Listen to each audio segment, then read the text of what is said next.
ఈ ఎర్ర బుక్ చూస్తుంటే అందరూ భయపడుతున్నారు. అందుకే గుర్తుగా తెచ్చా. మళ్ళీ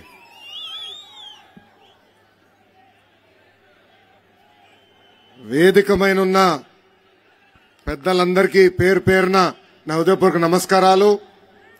ఈరోజు ఈ శంఖారావం కార్యక్రమానికి విచ్చేసిన నా కుటుంబ సభ్యులతో సమానమైన తెలుగుదేశం పార్టీ కార్యకర్తలందరికీ పేరు పేరున నా హృదయపూర్వక ధన్యవాదములు. ఉత్తరాంధ్ర అమ్మ లాంటిది. అమ్మ ప్రేమకి కండిషన్స్ ఉండవు. అదేవిధంగా ఉత్తరాంధ్ర ప్రజల ప్రేమకు కూడా కండిషన్స్ ఉండవు. అసలు ఉత్తరాంధ్ర అంటేనే ఒక తెలుగుదేశం పార్టీ కంచుకోట. పౌరుషాలకి పోరాటాలకి మారు పేరు శ్రీకాకుళం జిల్లా. తెలుగుదేశం పార్టీ హయాంలో ఉత్తరాంధ్రాని జాబ్ క్యాపిటల్ ఆఫ్ ఇండియాగా చేస్తే ఈ సైకో జగన్ పరిపాలనలో ఉత్తరాంధ్రాని గంజాయి క్యాపిటల్ ఆఫ్ ఇండియాగా ఈ రోజు మార్చేసే పరిస్థితి.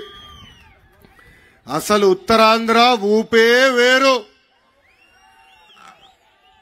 గరిమెల సత్యనారాయణ గారు, సర్దార్ గౌతు లచ్చన్న గారు, ఎర్రం నాయుడు గారు పుట్టిన గడ్డ ఈ శ్రీకాకుళం గడ్డ.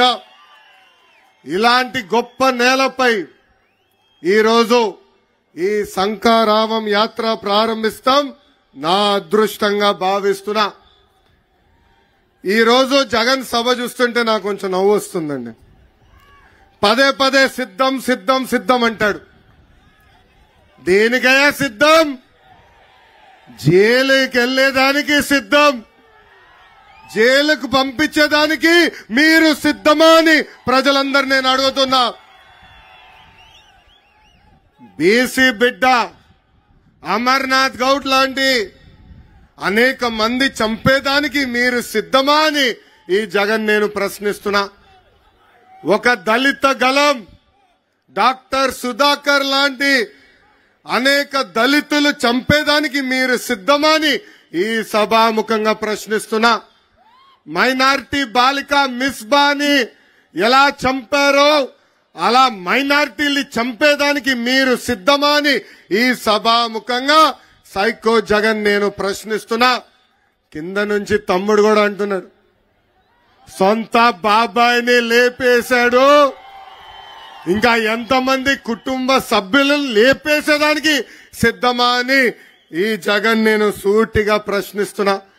లేదంటే రాష్ట్రాన్ని సర్వనాశనం చేసేదానికి సిద్ధమా అని ఈ సభాముఖంగా జగన్ నేను ప్రశ్నిస్తున్నా. ఈ మధ్యన